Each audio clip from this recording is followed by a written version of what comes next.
What is gospel? And why gospels were written? Let's find out. We will first look at, what is gospel? For Christians, the Holy Bible is a sacred text. However, at the core of the Holy Bible are 4 accounts, known as the Gospels, that are the only books that tell of the life and times of the central figure in Christianity, Jesus Christ.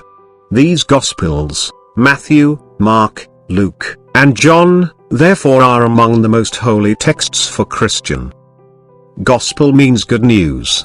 It comes from the Greek word evangelion, hence the Gospel writers are called evangelists, because they are proclaiming the good news that Jesus is the Messiah and came to show people a new way of living. The bulk of the Gospel texts are concerned with the last 3 years of Jesus' life, when he was teaching, and they also give much space to a description of his arrest, trial, death and resurrection. Now we will see why Gospels were written. In the early years after Jesus' death and resurrection, there was no apparent need for written biographies about Jesus. Those living in the Jerusalem region were witnesses of Jesus and well aware of his ministry.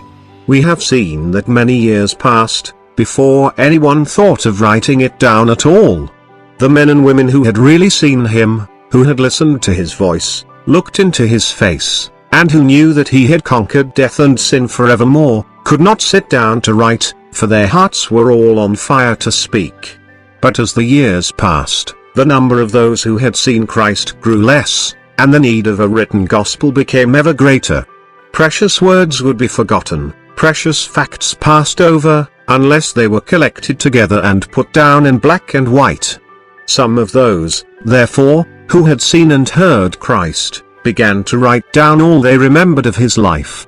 They had no thought, as yet, of a New Testament being added to their Bible. The Old Testament scriptures were still the Bible to them.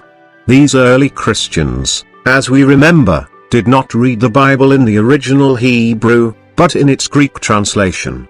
They loved it and searched its pages eagerly, as they realized that all its words spoke of Christ.